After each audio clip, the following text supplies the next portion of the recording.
Hey guys, I'm sick today, so my voice is a little messed up, but I didn't want to leave you guys without this Peacemaker video, so here we go. That's right, losers. You're a loser. I saw the first 5 episodes of Peacemaker Season 2, and boy, do we have a lot to talk about. First off, let me be very clear, I loved Season 1. I thought it was insane, hilarious, violent, ridiculous, but it had like a beating heart. And there was a message, and it was very clever, very cool. I loved Season 1. So the question is, does Season 2 keep the good times rolling? Short answer, yeah.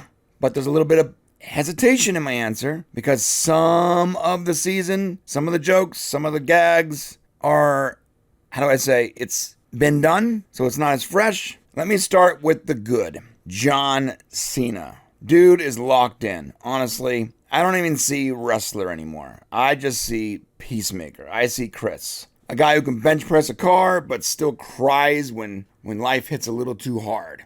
Other notable people was Harcourt, otherwise known as James Gunn's wife. She gets a lot more focus this season, and it works. Her action scenes are great. Her dynamic with Peacemaker feels natural. Their budding romance is, for lack of a better word, sort of sweet. She's really good in this season. I'm not sure why she doesn't get any other acting roles that James Gunn doesn't give her, but man, I think Gunn should reach out to that Rolodex and ask some of his buddies to give her some casting roles. I don't know, but she was great in this season. What else? More good. The music. Music was killer. Man, it was great. James Gunn, when it comes to music, just doesn't miss. Every track fits perfectly. And, let's talk about the intro dance. So, of course, there's a dance this season. Is it as iconic as the first season? No, because we've seen the first season. We've seen it. We've seen that exact dance. We were all surprised and had a lot of fun with that iconic intro. But this intro is just as cool. It's still goofy. It's still fun. And I think the only reason I wouldn't put it as good as Season 1's intro is because we saw Season 1. If this existed on an island, it would be super clever. Let's talk about the bad. Here's where things get a little, in my opinion, it loses some points. How do I explain this? Have you ever heard a joke, the same joke, 15 times? Do you have any friends that recycle old stories and old jokes that once were cool, once were funny, but now it's okay, I've already seen it, cool, I've heard it, cool, I get it. Well, that's sort of the same way with this. Some of the gags are very similar to Season 1. Now, if you have not seen Season 1 in a while, you probably won't notice and you'll probably love it. But I watched the entire Season 1 before watching the first 5 episodes of Season 2, and I think some of the gags are, for lack of a better word, a little tired, because we've just seen it. Also, the supporting cast takes a little bit of a hit. Abigail's fine, but she's pretty much sidelined this season, which was okay with me because she was my least favorite character in the first season. But if you like that character, she's the definition of a supporting cast. Vigilante, I love Vigilante. We all love that weird serial killer dude, but he barely shows up. At least in the first 5 episodes, we barely even see him. Maybe the last couple episodes, he's going to have a bigger role. I'm not sure, but I would definitely have liked to see a lot more of Vigilante. And Economos. Economos is great. He is. But there's a moment that makes him a little less likable. He really is he just sort of has a serial killer vibe. And maybe only I noticed, but he's a little less likable in this season. He's still good, but he's not as good as he was in Season 1.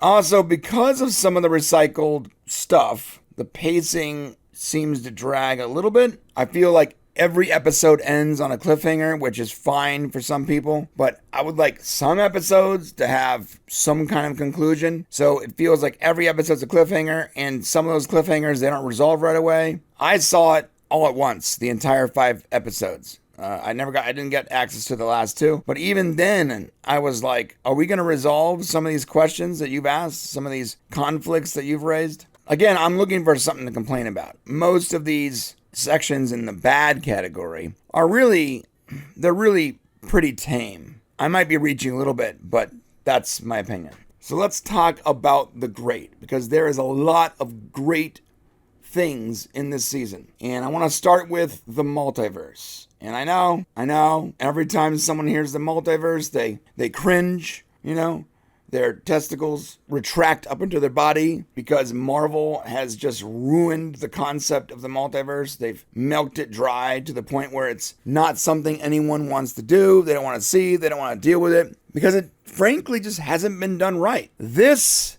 season, boy, did they get the multiverse right. This is the way you do the multiverse, man. And they have huge connections to the grander DCU. I didn't see any direct tie-ins yet, really hardcore, blow-away moments, but I'm pretty sure those are reserved for the last couple episodes, which is why they didn't give us access to the entire season. But even the stuff I did see was really good. How can I explain this in a way that makes sense without spoiling it? It's not about cameos or references. It's really about Peacemaker facing Peacemaker. Peacemaker facing himself. Different versions of who he could have been. And dude, it's real storytelling. I really wanted to see more of the multiverse. And it's interesting how much I complain about it on the Marvel side, but I felt like 5 episodes was not enough to really explore all the content that is possible in this multiverse. There's tons of Easter eggs. There's references to Arkham. That's a spoiler, so I'm going to stop. But there's tons of Easter eggs, little nods and fun stuff that, if you're a comics person and you recognize it, then it makes it better. If you're not, it doesn't bother you. In no way is it going to detract from the story. There's no homework required with this season. I don't even think you need to watch season 1 to enjoy this season, because I did, and I realized I could have skipped season 1. In fact, I might have enjoyed it more had I not watched season 1 so recently, because some of the gags and jokes, and themes were sort of similar. Beyond that, there wouldn't be much to talk about, even if I could. I don't know if there's a huge tie-in to the DCU proper, but I expect, and this is total theory, I do expect the last couple episodes to have that big DCU tie-in. They put everything out on the field. Gunn does not hold back. And in regards to the multiverse, I believe that you can tell a writer who loves the comics, who is a good writer, who understands science fiction. And when it comes to Gunn, he is all those things. The multiverse in this season is not about fan service. It's quite literally part of the story. It shapes and molds the story. Instead of what ifs or elseworlds, this is literally part of the character. And it grows the character and makes him three-dimensional. Even more three-dimensional. It adds layers to this character because of the multiverse. It actually reminded me of a Superman comic called For the Man Who Has Everything. And we get some of that with Peacemaker. And there's hints to that in the trailer, so I don't think I'm spoiling anything there. But this journey isn't about Peacemaker saving the world. It's more about saving himself from himself. It's really clever. It's really well done. I really enjoyed it. And man, can I not wait for those last 2 episodes. One moment it's fart jokes, and the next it's a gut punch, tear-jerking philosophy. And it's pure Peacemaker. Like I said, there's not many connections to the DCU, but I do, and I just want to make very clear, I do think that they're holding a lot of the DCU connections for the back end. So I can't say, I wouldn't be able to say anything about it regardless, but I do think that we're going to get a bigger DCU tie-in for the last couple episodes, and that's probably why they didn't give us the entire season, and we only got the first 5 episodes. So in a nutshell, season 1 was brilliant. Season 2, solid. Not quite the same magic, but only because it's the same magic. And I'm being real nitpicky. I literally had to really consider the bad section and if it was worth telling. But I think you're going to love it, especially if you love season 1. If you like season 1, you're going to love season 2. It's amazing. Like I said, the multiverse stuff, there's just so much depth under that chaos. And I want to see so much of that story. But let me throw it to you real quick. What do you think? Are you interested in watching this season? Are you as excited about seeing the entire story as I am? I will be covering every episode. Literally, when that episode drops, a minute later, there'll be a video on my channel with a full-on spoiler review and breakdown of every episode in this season. So please, if you're not a subscriber, subscribe, hit the bell for alerts, hit the like button on the way to the comment section, and let me know what you guys think about Peacemaker Season 2. Either way, thanks for watching, have an awesome weekend, and stay super.